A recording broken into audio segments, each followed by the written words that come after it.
The Americans are about to give incentives to buy electric vehicles made in America only, which according to USMCA, the free trade deal, it goes against that deal they've made. They all shit on us until they're in trouble, and then they drunk dial us. Chrystia Freeland failed Canada in the USMCA.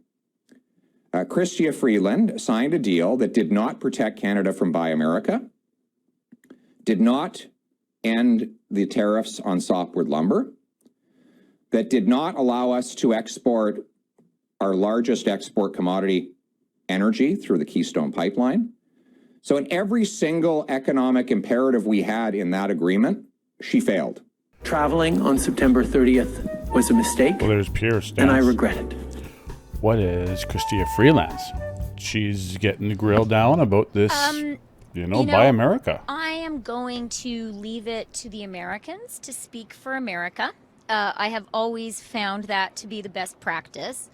But what I will say is Mary, the Prime Minister, and I were very, very clear, both in our meeting with the House team and our meeting with the Senate team, about how important it is to Canada to have a resolution of the electric vehicle incentive proposal, and how important it is to have reciprocal procurement opportunities between Canada and the United States. I can really assure everyone that the congressmen and women we met with, the senators we met with, will have gone home tonight with absolute clarity about the preeminence of these two issues for the people of Canada, for the government of Canada, and for our relationship with the United States.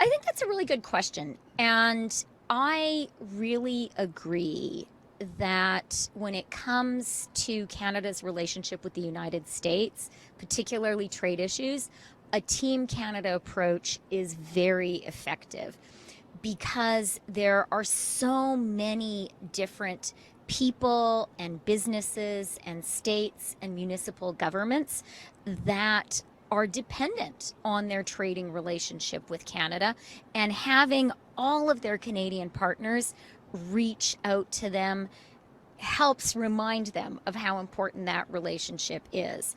And I can assure you, first of all, that our embassy here has been extremely active in that outreach with members of Congress and with senators. And we heard that played back to us in the meetings today.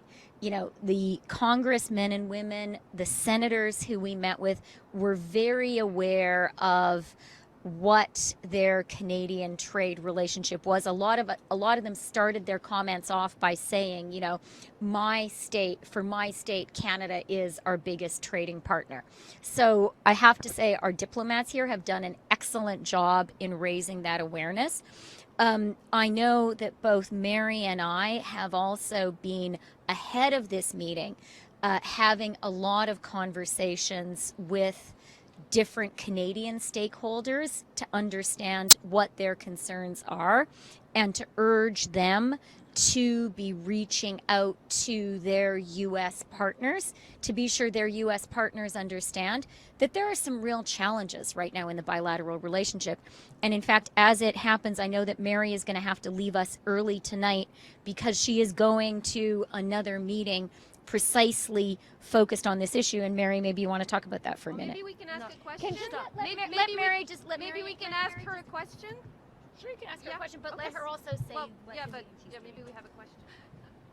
I apologize that I will have to leave everyone early. I am going to host a dinner of the Canadian American Business Council, and this is bringing together Canadian businesses, American businesses, those very stakeholders on both sides of the border who do exactly what we were just talking about here, which is trade and the ability to bring our very important stakeholders together on both sides, and to be able to see them this evening will just help us continue this very Well, the important battle advocacy work. goes on in the war of electric vehicles. Who will be the producer of them? Looks like America's trying to corner the market, by giving all this money incentivizing Americans to buy electric vehicles, like $15,000 US.